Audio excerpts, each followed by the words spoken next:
Good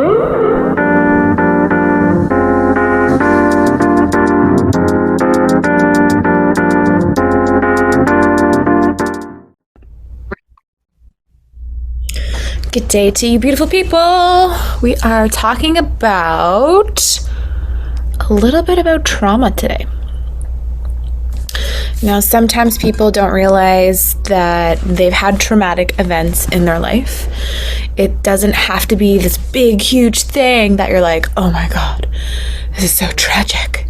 It could be as simple as a little T trauma with like your mom or dad said something to you one time and it stuck with you for like the rest of your life. That can be considered a traumatic experience.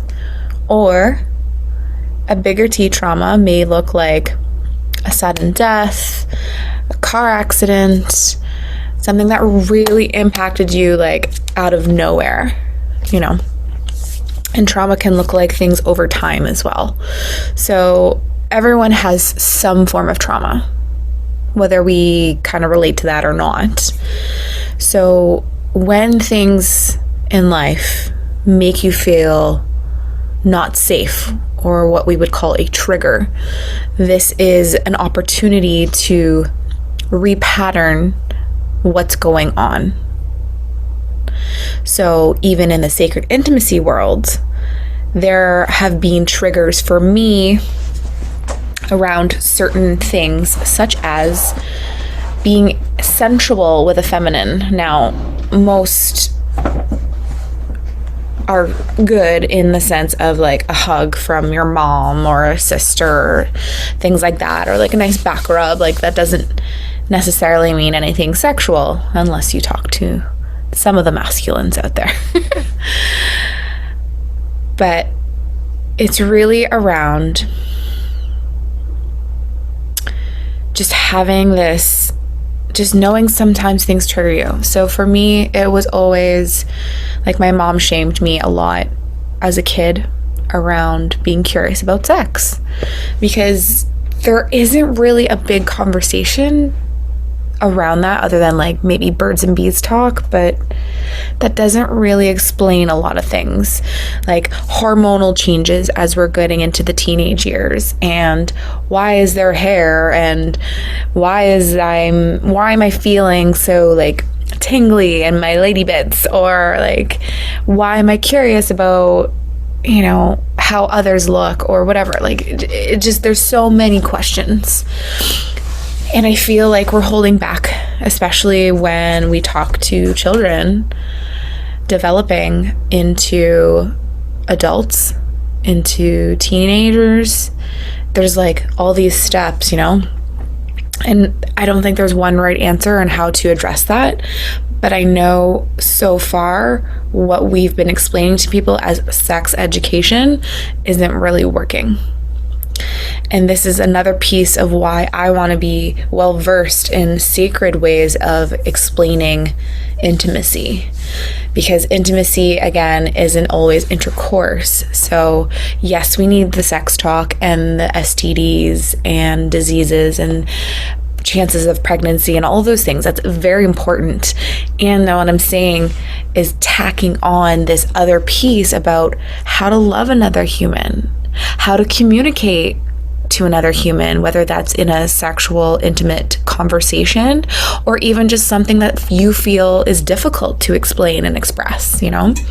I'm all around self-expression. I love people speaking their truth, feeling good about it, not any of this shame or being triggered, any of those things. So it's very interesting. And I feel like, again, sex or intimacy is a very vulnerable place to be, and lots of times that's where people get stuck because they don't know they have a hidden trauma. So I had to do a lot of work knowing that, you know, I was shamed for my curiosity about sexuality, and then I also had a friend of mine back in the day that we used to play like tickle time, so just like grazing the arm, like back rubs and things.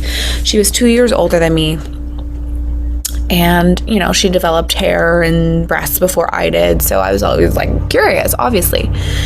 But in tandem with my mom kind of shaming my curiosity about things, I feel like that was the moment I was like, oh, I shouldn't be doing this.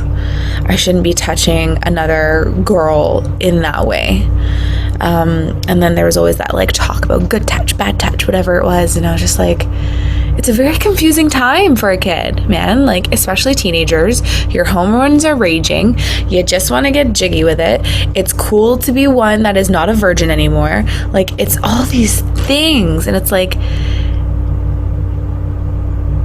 we really gotta stop and say, you know, a union, a sexual union is very sacred. There are other ways to pleasure a human that doesn't involve you inserting a lingam, a penis, into a yoni, a vagina. So why are we not educating people on how to, you know, we're always saying safe sex, safe sex. It's like, why don't we just teach them about intimacy? They have traumas, they have things going on, and they're trying to figure out who they are, and then they're trying to like do the sexy things, and they watch pornos and they're like, oh, that's what I need to do. And then they get programmed to believe the mechanical thrusting of a man and a woman is the way to do it. Or if you're into lesbian or gay porn, that's beautiful too. Like whatever but it, even still, it's a very masculine driven thing. So you're just getting the mechanics and like fetish and like whatever. But what if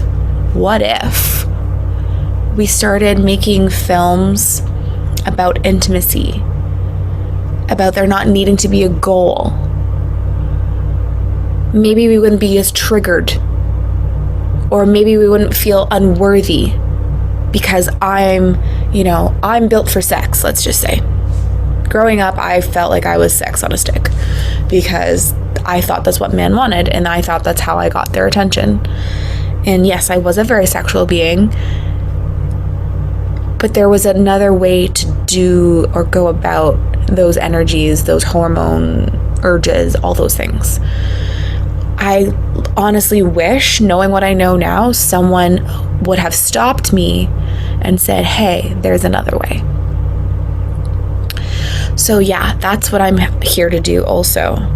I love healing people. I love empowering people, but also there's this hidden piece we never talk about, and how like the expectation of a man, the expectation of a woman, the expectations which are very unknown in this world to people that are transgender or even in the gay communities. Like, it's really hard to like understand what your knowledge is and then the other person's knowledge is, and then like how do we like, it's like learning to love all over again, or learning to be sexual all over again. And it's like, where is the support in that?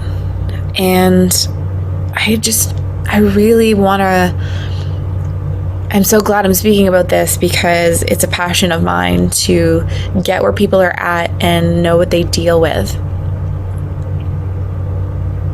Know what they deal with, and that it's okay. It's normal.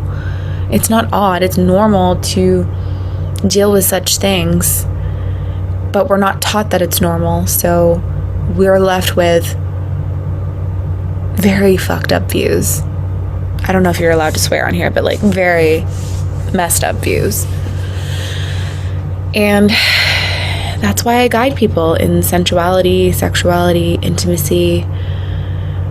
You don't have to be on all the time. You don't have to be a giver all the time. You don't have to do anything. You're a human being. You get to be who you want to be. The societal norm of like, you have to do this, you have to do that. It's like, no wonder we're all like out there getting triggered. We don't deal with our traumas. We don't deal with our knowledge. What feels good to us, what feels good in our body, what doesn't. How many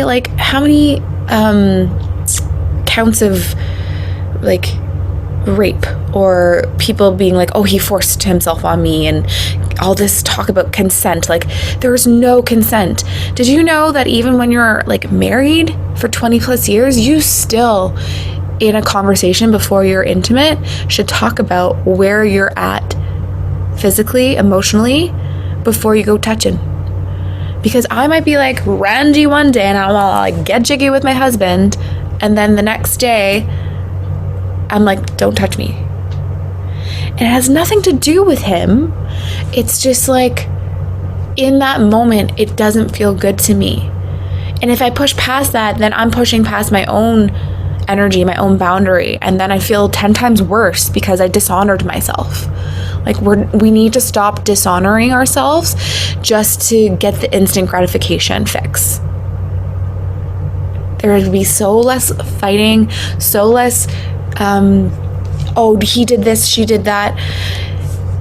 There would be a communication base.